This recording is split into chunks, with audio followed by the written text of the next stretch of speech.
So, you want to build a PC. Good news! The following guide will walk you through every step in the process, save for selecting the individual components that make up the build. For suggestions on components for a range of budgets, check out the latest version of the Tech Report System Guide at techreport.com. The enthusiast-worthy system we're putting together today uses parts pulled from our stash of test hardware, in addition to a stack of components provided graciously by ASUS and Corsair. Before beginning your build, clear a large, clean work area preferably devoid of 70s-era shag carpet and anything else that might induce a static electrical charge. Gather a few Q-tips, some rubbing alcohol, a fistful of zip ties, and a Phillips head screwdriver. The few screws we'll encounter are relatively small, so it helps to have a screwdriver with a magnetic tip. Ground yourself before doing anything else. You can discharge any static by touching a large metal object like a filing cabinet, the frame of a desk, or even a metal PC case. Ground yourself frequently if you're in a carpeted room or wearing a static-prone fabric like polyester. Just moving around may be enough to generate a static charge. PC components are largely interchangeable, but you can't combine just anything. CPUs, coolers, and motherboards are designed around specific sockets, and the motherboard's form factor needs to match the case. AMD sockets are riddled with tiny holes to accept pins on the bottom of the CPU. Intel's LGA sockets work in reverse, with the pins on the motherboard and contact pads on the CPU. Intel and AMD both have different versions of these sockets, so make sure your CPU and motherboard match. Motherboards come in three main sizes, or form factors: ATX, Micro ATX, and Mini ITX. ATX is the largest, followed by Micro ATX and Mini ITX. We've illustrated these with the ASUS P8Z77-V, an ATX board, the P8Z77-M Pro, a Micro ATX model, and the P8Z77-I Deluxe, which is Mini ITX. The bigger the board, the more room there is for memory and expansion slots. ATX cases can handle all three form factors. Micro ATX cases support Micro ATX and Mini ITX boards, but it's not possible to install a board into a case meant for a smaller form factor.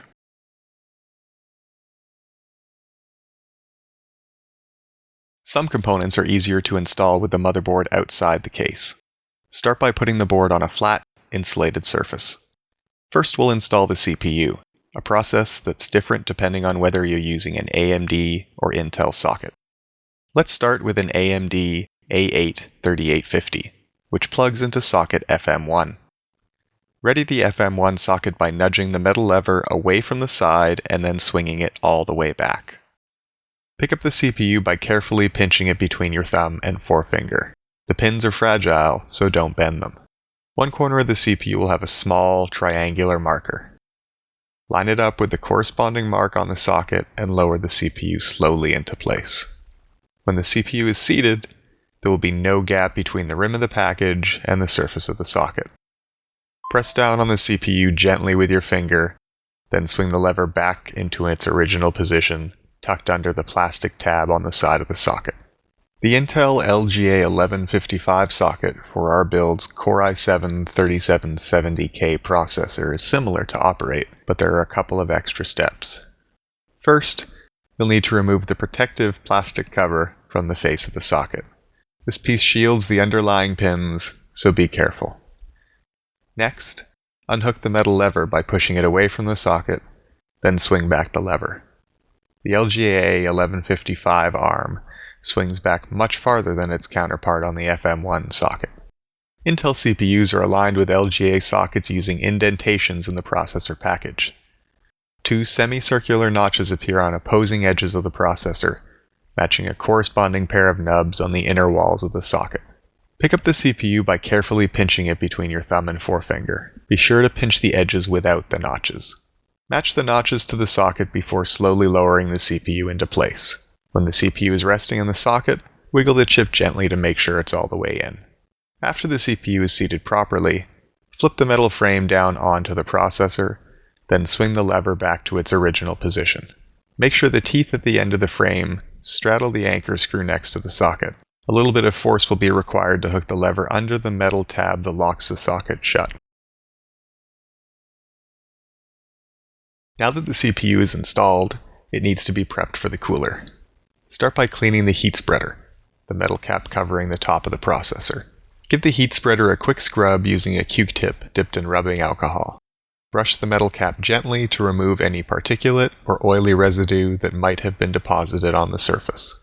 You can also use a higher concentration alcohol or a paper towel. Just be sure you don't leave behind any fibers or other debris on the CPU. The stock coolers bundled with retail box CPUs typically have a thermal interface material, or TIM, pre-applied to the base of the heatsink. If you don't have a separate tube of thermal paste, leave the factory coating as is. You can skip straight to installing the cooler. Folks who want to replace the stock TIM with another compound will first need to get rid of the original. Why bother? Because stock TIMs are usually thicker than is optimal for heat transfer. Only a thin layer of compound is required to fill surface imperfections in the base of the heatsink and the top of the heat spreader.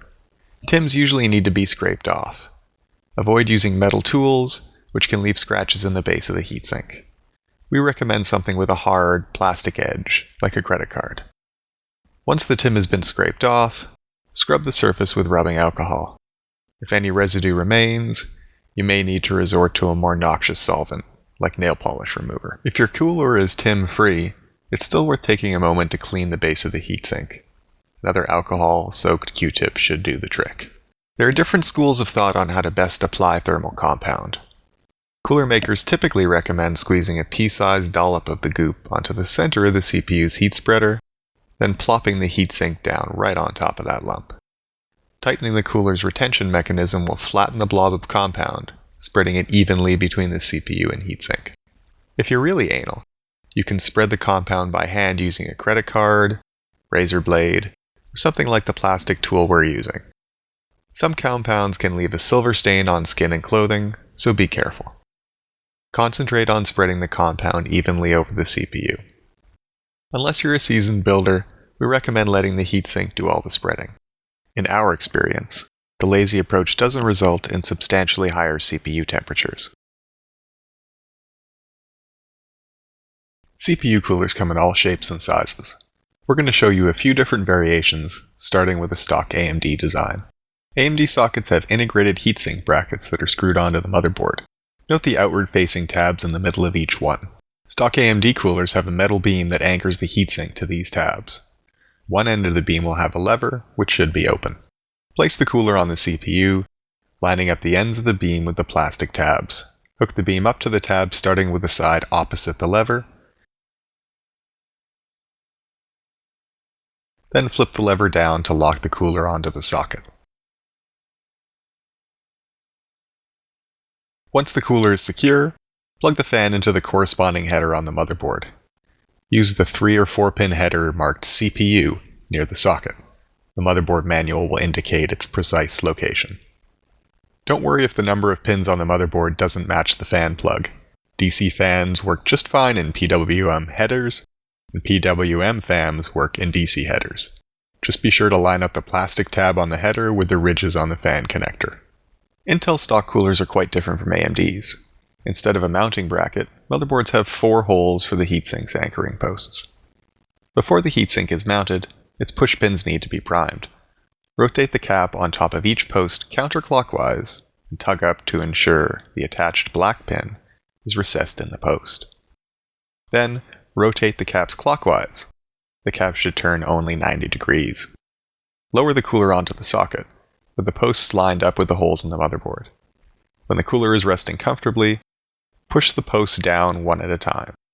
Secure the pins on opposite corners of the socket first, much like you would when bolting a wheel onto a car.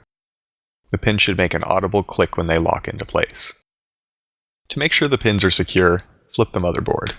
You should see a protruding black tip pushing apart the translucent pieces that anchor the push pin. After mounting the CPU cooler, plug in the fan.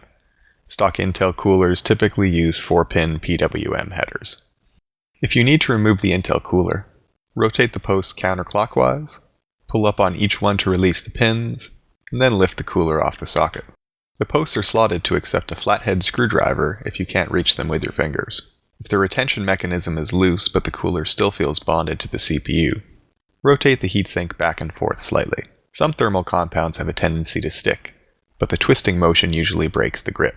You don't want to yank off the cooler with the CPU stuck to the bottom. Compared to aftermarket equivalents, the stock coolers sold with AMD and Intel processors are relatively small. The fans sit on top of the heatsink, blowing air down onto fins perpendicular to the motherboard. Aftermarket solutions are typically made up of a tall radiator that rises up from the socket, with one or two fans pushing air parallel to the surface of the motherboard. Combining more surface area with greater airflow tends to produce lower temperatures and less noise. Aftermarket coolers sometimes use similar mounting mechanisms to their stock counterparts, but many rely on custom backplate hardware. Follow the instructions associated with the cooler.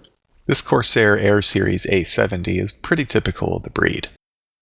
The backplate sits under the motherboard, and the cooler is attached to it using nuts on each corner.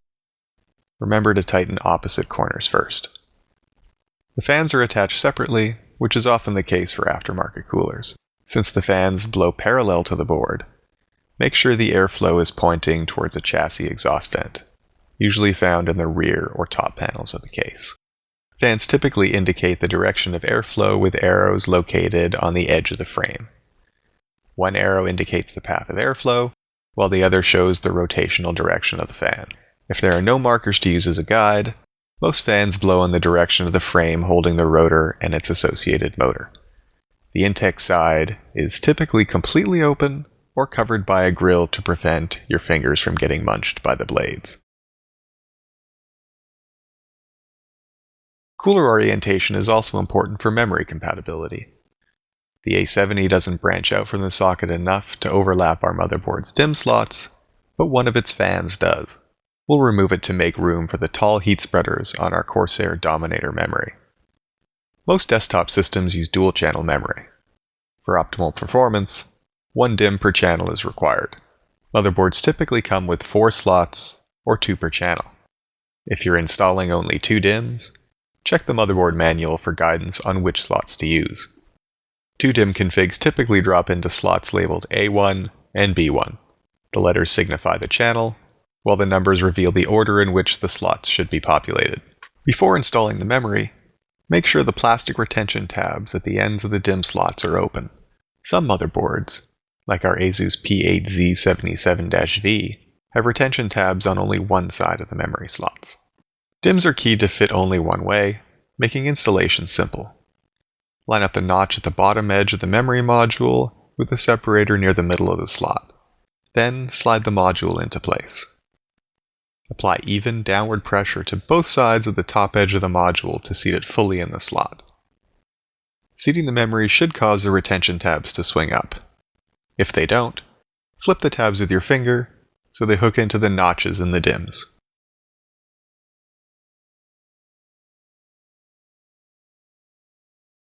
Every case is different, but there are 2 predominant layouts in the world of PC towers.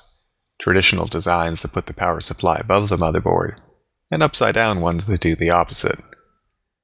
Our Corsair Obsidian Series 650D is an example of the latter. It has a bunch of little features that will help during our build, plus some extra peripherals to plug in along the way.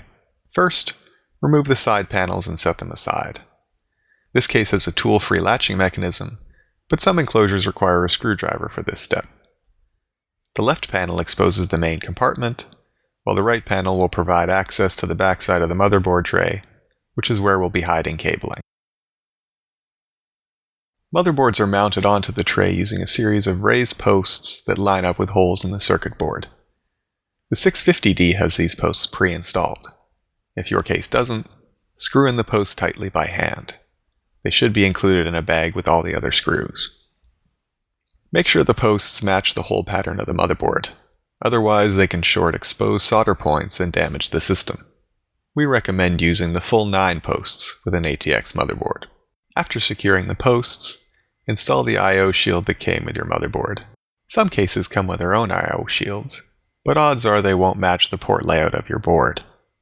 Pop out the existing shield by pushing it into the case from the outside. Install the new one by pressing it into the rectangular cutout next to the motherboard tray. Make sure the shield is the right way around. The half dozen or so circular holes for the audio jacks should be on the left side, towards the expansion slot covers. Some of the shield's internal tabs may block the port holes a little bit. Bend up any that get in the way. Although newer cases use tool-free mechanisms for most parts, PCs have traditionally relied on a series of different screws to secure the various components. We'll start with a couple of M3 screws with different caps. Note the tight thread spacing.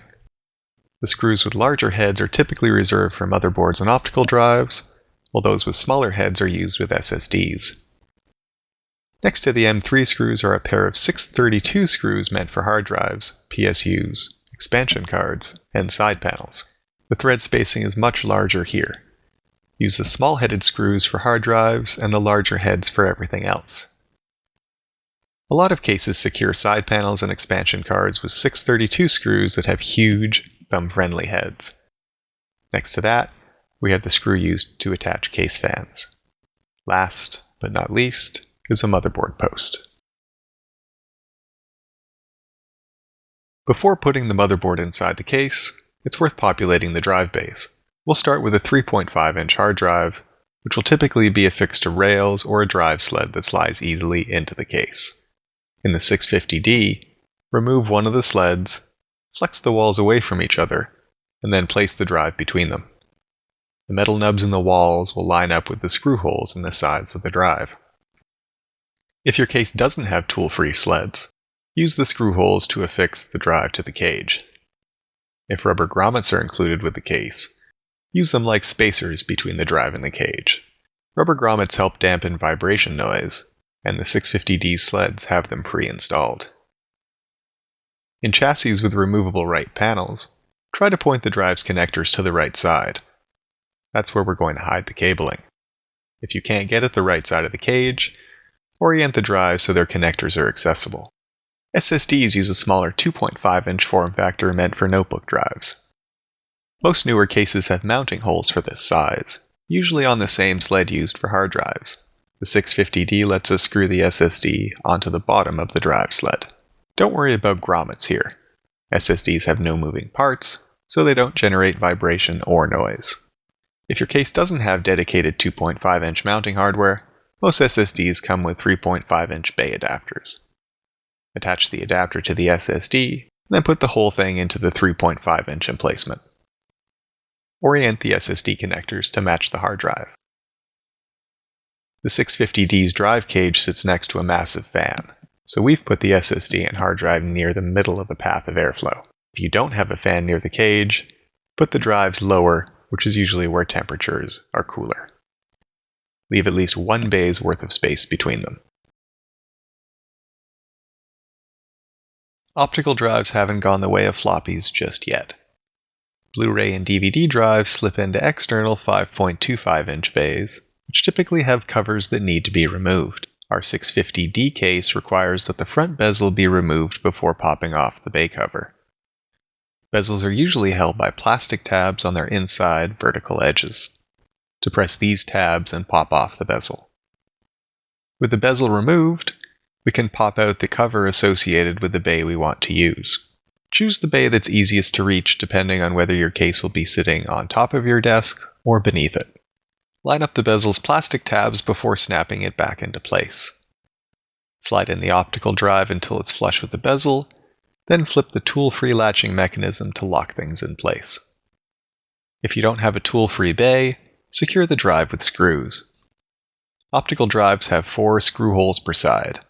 Use at least one at the front and back of each side of the drive. Most enclosures come with at least a couple of their own cooling fans already installed. These work just fine, but you can swap in quieter or more powerful units. To show you the process, we're going to ditch the 120mm rear exhaust fan for a Corsair Air Series AF120. Most cases suck in air from the front and exhaust it out the rear and top. So we're going to orient the fan to blow outside the case. Remember that the fan direction is indicated on the side of the frame. Remove the existing fan's 4 screws and use them to affix the new one. If the holes in the fan don't line up with the ones in the mounting point, the fan probably isn't the right size.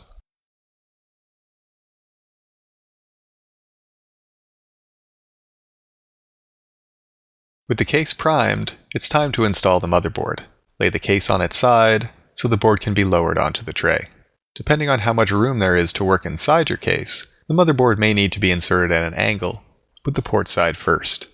Line up the ports with the holes in the I/O shield, and let the board rest on the posts. The board may need to be nudged towards the rear of the case to line up the screw holes. A magnetic tip screwdriver really helps when guiding the tiny screws into the posts. As we did with the CPU cooler, tighten the screws on opposing corners first. That should keep the board centered over the posts. Circuit boards are more fragile than the case's metal panels. Tighten the screws until they're snug, but don't give them an extra twist after that. Next, we'll start wiring the motherboard. For the cleanest layout, run cables along the right side of the case, behind the drive cage and the motherboard tray. Newer chassis should have enough routing holes to keep the cables hidden until they need to poke out to make connections to the motherboard. Leave the excess wiring hanging loosely on the right side of the chassis for now. That side will be tidied up when everything is connected. We'll tackle the front panel connectors first. Find the bundle of thin wires with ends labeled Power SW, Reset SW, Power LED, and HDD LED. These control the power and reset switches, plus the LEDs at the front of the case. Motherboard makers still haven't agreed on a standard layout for front panel connectors, so you'll have to consult the manual to see where the wires go. They should all plug into a single block of pins on the board. Some boards, like our ASUS P8Z77-V, come with a separate pin block that allows this wiring to be done outside the case. Simply attach the connectors to the auxiliary block, then plug that into the motherboard. Front panel USB 2, FireWire, and audio ports use 10-pin connectors that are keyed differently to prevent insertion into the wrong header. Locate the associated headers on the motherboard and connect the front panel ports accordingly. Our system's motherboard doesn't have FireWire, so we're going to skip that connector. We'll return to front panel audio after we install our sound card. There are two ways to connect the front panel USB 3 ports found in most newer cases. The first method relies on a 20-pin block that plugs directly into a motherboard header. The 650D lacks the matching connector, but it has leads that plug into USB ports in the rear cluster.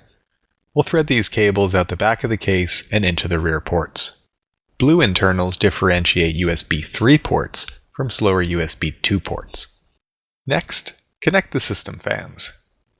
Most case fans use DC plugs similar to those employed by CPU coolers. Motherboards have dedicated headers for system fans, typically labeled CHA or SYS. The manual will map out the locations of these headers.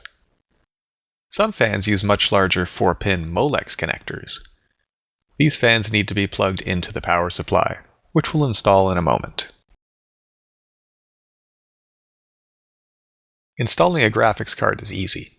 We're going to use ASUS's HD7870 DirectCU2 Top, which is a mid-range offering with a beefy dual-slot cooler. Although the card plugs into only one PCI Express expansion slot, the cooler takes up 2 slots. We'll need to remove 2 of the expansion slot covers at the back of the case to make room for the graphics card. To determine which ones, locate the primary PCI Express X16 slot, which is usually one of the top slots on the motherboard.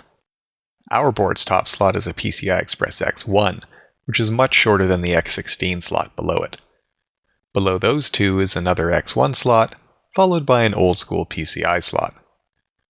Note how the PCIe and PCI slots have notches in different positions to prevent cards from being inserted incorrectly. Remove the expansion slot cover next to the X16 slot. Also remove one below it if you have a dual slot card. Lower the card into the appropriate slot and make sure the display outputs are facing the back of the case. Apply even pressure along the top edge to seat the card fully. Secure the card to the chassis with the screws from the expansion slot covers.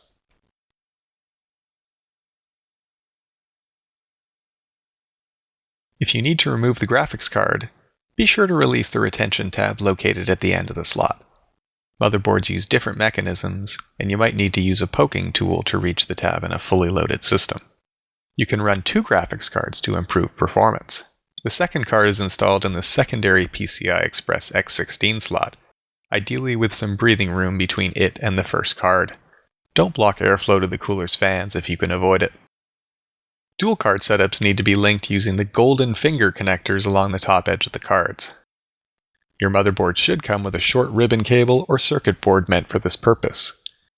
This will be labeled SLI for GeForce cards and Crossfire for Radeons. Expansion cards are good for more than just graphics. We can also add sound cards, TV tuners, uber-fast SSDs, and other goodies. We recommend sound cards to anyone with halfway decent speakers or headphones, so we're going to install ASUS's Zonar DG sound card. This card has an old-school PCI interface, and the installation process is similar to what we went through with the graphics card. Remove the appropriate expansion slot cover from the back of the case. Orient the card with the ports facing the rear, then apply even pressure along the top edge to seat the card in the slot. Looks good, right? Wrong. The card blocks one of the graphics card's fans. We should really move it to a lower slot.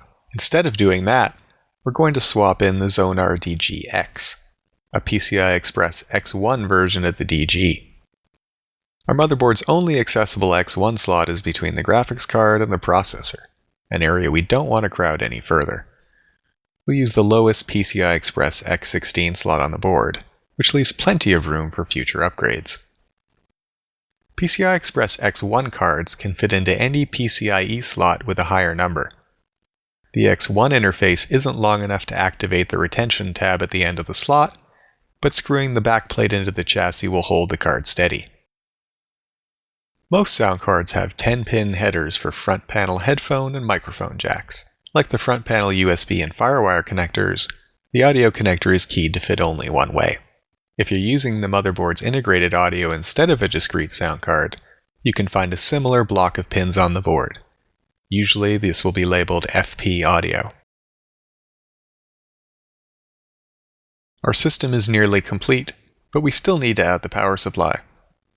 Traditional PSUs have all their cabling attached, while modular ones allow users to connect only the power leads required by their systems.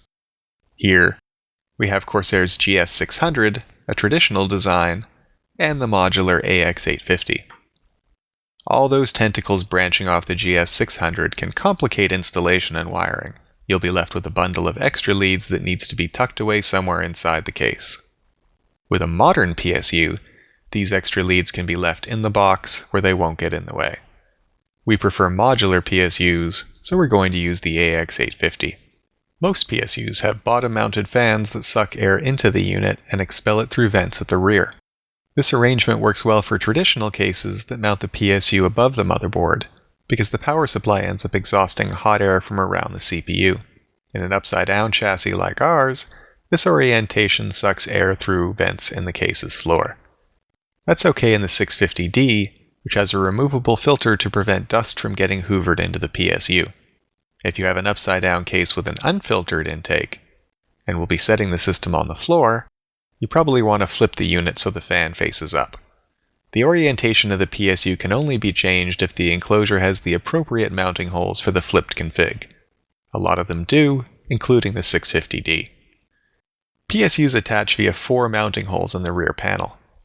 The screw holes in the PSU have an asymmetrical pattern, which is why some cases work with only one orientation. Line up the holes and attach the PSU using the 632 screws included with the case. Check the manual if your setup doesn't resemble the one we've illustrated. The 650D has a secondary bracket that screws into the floor of the case. We'll make sure the extra bracket is snug against the PSU before screwing it in. Upside-down cases like the 650D tend to leave a lot of room around the PSU, making it easy to connect the modular power leads after installation. If your chassis isn't as roomy, connect the cables to the PSU before putting it into the case. Most systems will need 24-pin primary connectors and 4 to 8-pin auxiliary 12-volt connectors for the motherboard. Graphics cards require 1 or 2 6 to 8-pin PCI Express leads. You'll also need as many SATA connectors as you have hard drives, SSDs, and optical drives. We don't need any 4-pin Molex or floppy connectors for our build, but you might require them for yours. All the components are now installed, but we still need to make a bunch of connections before we fire up the system. This is where you really want to pay close attention to cleanly routing the cables through the portal surrounding the motherboard tray. If your case doesn't have room for cabling behind the tray, try to run wires along the internal scaffolding. Most chassis have enough internal perforations or anchoring points to secure cables with zip ties. Don't start strapping the cables in place until they're all connected. Attach all the drives using the serial ATA data cables included with the motherboard. In our system, we'll need cables for the hard drive, the SSD, and the optical drive. The SATA docking station integrated into the top of the case has its own cable attached already. SATA cables are keyed to connect in only one orientation. Use the L-shaped socket as a guide for the tip of the cable. If one of the tips is at a right angle, connect that end to the drive rather than to the motherboard. Connect devices one at a time to keep track of what's plugged in where. You'll want to make sure any SSDs are connected to the motherboard's 6 gigabit per second SATA ports. Hard drives are worth plugging into these ports too, but optical drives are too slow for it to matter. The motherboard manual should identify the speed of each onboard port, all of which are numbered. It will also tell you which ports are connected to the AMD or Intel platform hubs rather than to auxiliary SATA controllers. These are usually the ports with the lowest numbers. Use the AMD or Intel ports first, since they tend to be faster. Our 650D enclosure leaves enough room around the edge of the motherboard to plug in SATA cables without too much contortion. If you're working in a tighter enclosure that crowds the SATA ports, removing the graphics card can help make those ports more accessible. Now, we need to make sure everything can draw power from the PSU. With modular power supplies, connect cables first to the PSU and then to the appropriate components, one at a time. The power supply sockets should be keyed to accept only the right leads. Start with the motherboard's primary power connector. Line up the clip on the plug with the tab on the outside of the motherboard socket. If the connector doesn't slide into the socket smoothly, try flipping it around. Next, attach the auxiliary 12-volt connector, which will use 4 or 8 pins depending on the board. PSU cables often have the highest number of pins that might be required by a given socket, but the end plugs can be split to accommodate lower pin counts. Sometimes, the 12-volt cable is too short to be threaded behind the motherboard tray. Cable extensions are available, or you could string the cable across the top of the motherboard. Most graphics cards require external power in the form of 1 or 2 PCIe connectors. Ours needs 2 6-pin connectors. If your PSU doesn't have enough PCIe connectors for your graphics card, or if the plugs simply don't have enough pins, check the graphics card box for an adapter.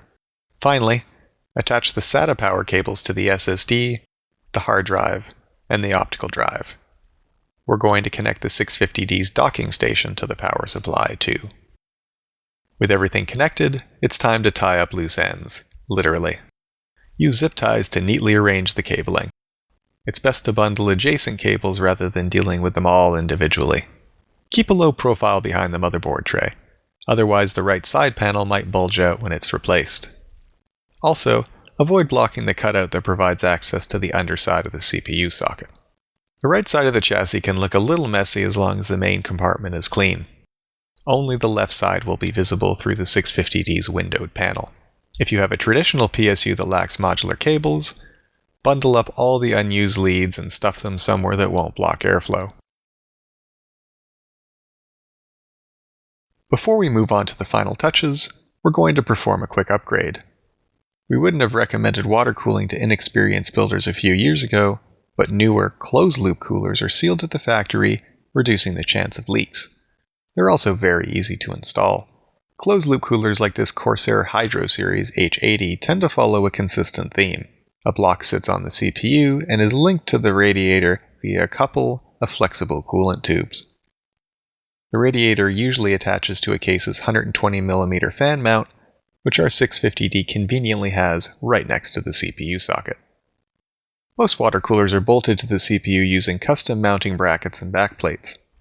If your case's motherboard tray doesn't have a cutout under the socket, you'll need to remove the board.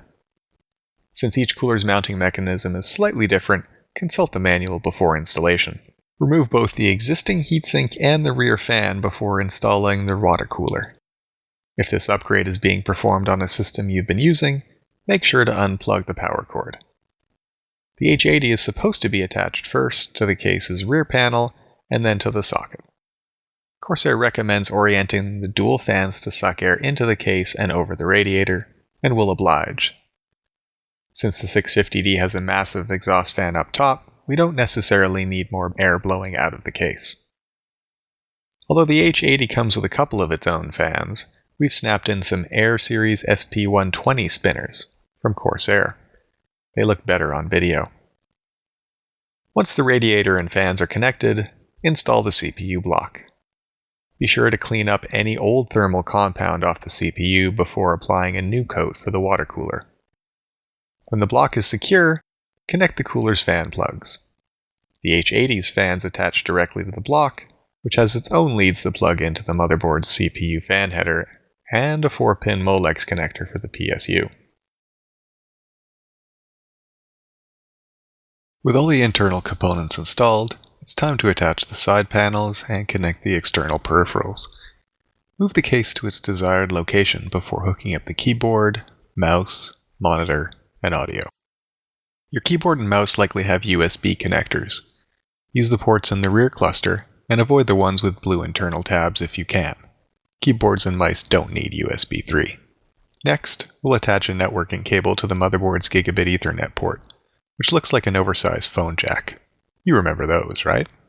The other end of this cable should run directly to your router, modem, or internet gateway. Wired networks offer much higher transfer rates than wireless ones, but Wi-Fi is still fast enough for most internet connections.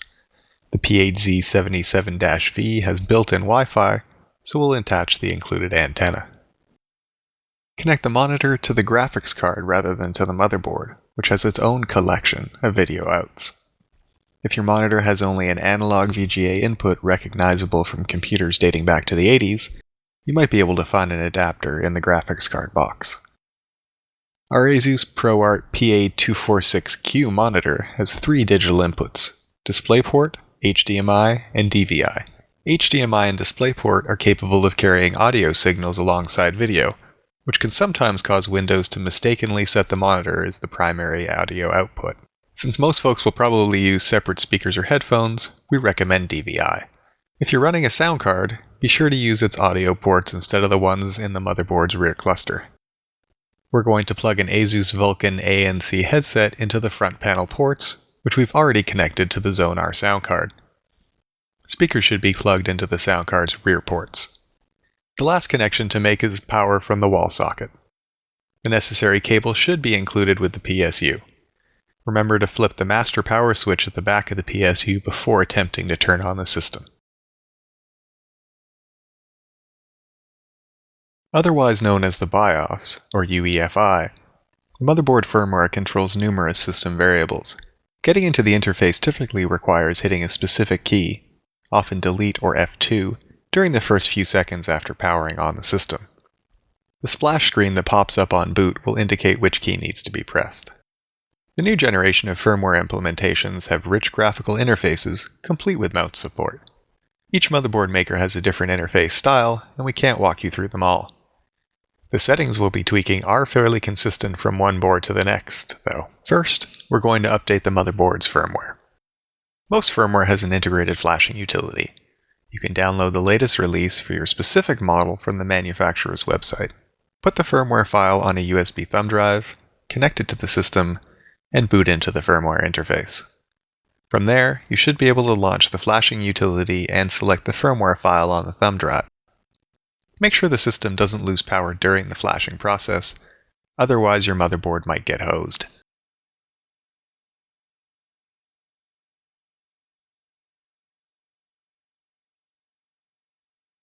With the firmware up to date, we can move on to tweaking a few settings. The firmware should have a default profile you can revert back to in order to erase any changes. On our Asus P8Z77-V motherboard, most of the settings are confined to the advanced section of the interface. We'll start by checking the CPU's power management features, which keep the chip from drawing too much juice at idle. If you have an AMD-based rig, make sure cooling quiet is enabled. On Intel systems, turn on speed step. Also, make sure turbo is enabled for both AMD and Intel processors. This will raise the CPU clock speed when thermals permit. ASUS's recent Intel motherboards have a multi-core enhancement feature that overclocks the CPU by default. We recommend disabling this feature. You can overclock manually if you want. Modern motherboards do a pretty good job of setting the right memory speed and timings based on the modules installed. Some modules, like our Corsair Dominators, have their speed and timings programmed into special XMP profiles that can be accessed via the firmware. Unless you know what CAS latency means, stick with the auto or XMP profiles. Next, navigate to the storage section of the firmware. Make sure the serial ATH controller is set to AHCI mode, which enables command queuing. Also, enable hot plugging for any SATA ports you might want to swap drives on while the system is still running. We'll enable hot plugging for the SATA port associated with the case's drive dock. Take a moment to set the boot order. If the operating system will be installed from a DVD, set the system's optical drive as the primary boot device. If you're installing the operating system from a thumb drive, set that as the primary boot device. To ensure the thumb drive is available as a boot option, connect it before powering on the system. Now check the secondary boot device. The system has selected the hard drive by default, but we're going to change that to the SSD. Most firmware has a separate menu for changing the hard drive boot priority.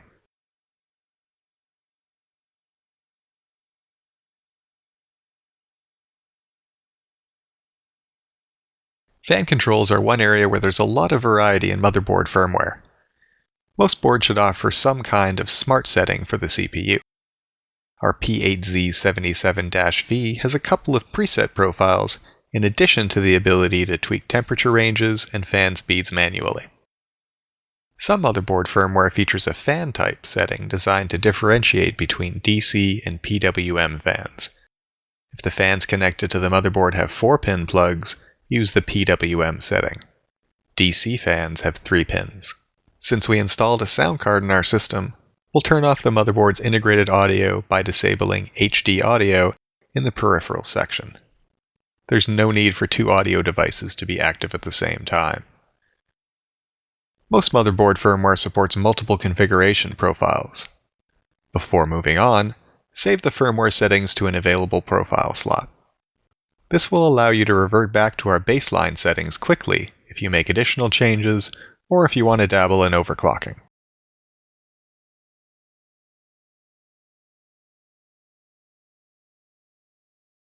We recommend Windows for a desktop PC. We're going to use Windows 8 since it's Microsoft's latest OS and the one most likely to be installed on new builds.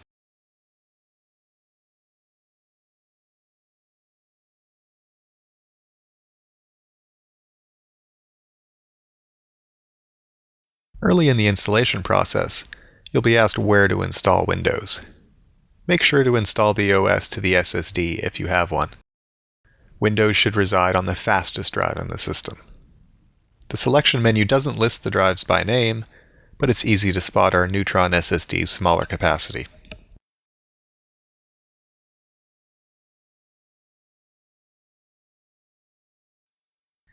Once the installation drive has been selected, Windows will do its thing, rebooting as necessary.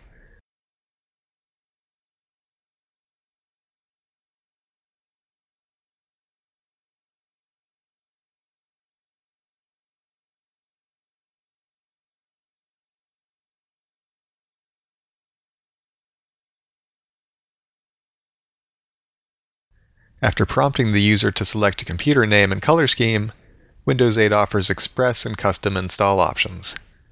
We recommend a custom install, which lets you enable various OS features depending on your preferences.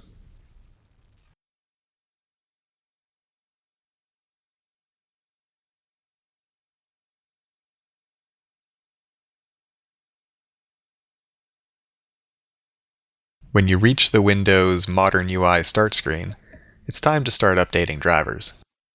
First, install the latest platform drivers, also known as chipset drivers, for the motherboard. These are best downloaded directly from AMD or Intel. Drivers for the motherboard's integrated networking, plus any auxiliary peripherals like USB or SATA controllers, can be downloaded from the motherboard maker's website. If you're without an internet connection entirely, or if you need to install the board's networking driver to get online, there should be a driver disk in the motherboard box. These drivers may not be the latest versions, but they should work. The graphics card will come with its own driver disk. Ignore it and grab the latest drivers from AMD or NVIDIA, depending on whether you have a Radeon or a GeForce. New graphics drivers are released frequently, and gamers should stay on top of those updates. PC audio tends to move slowly, but it's still worth checking to see if your sound card maker offers a newer driver than what's on the included CD. If you're using the motherboard's integrated audio, download the appropriate drivers from the board maker's website. Once all the drivers are updated, launch the Windows Device Manager. The quickest way to do this in Windows 8 is using the hot corner in the lower left corner of the desktop. If all the drivers are installed correctly, the Device Manager window should look a little like this one. Yellow, triangular icons with exclamation marks will be visible next to any devices that require attention. Finally, fire up Windows Update and download the latest patches for the operating system. Windows will want to install updates during your PC's next scheduled maintenance period, but since this is a new build, it's best to apply them right away. Congratulations on building yourself a new PC from scratch. Now, go enjoy the thing and play some games or something. Thanks again to Asus and Corsair for helping make this guide possible. You can read our thoughts on the best components for different budgets in the latest TR System Guide at techreport.com. If you have questions or encounter any problems with your build, the folks in the System Builders Anonymous section of our forums are happy to help. To keep up with new TR videos, subscribe to our YouTube channel. You can also follow us on Twitter and like us on Facebook.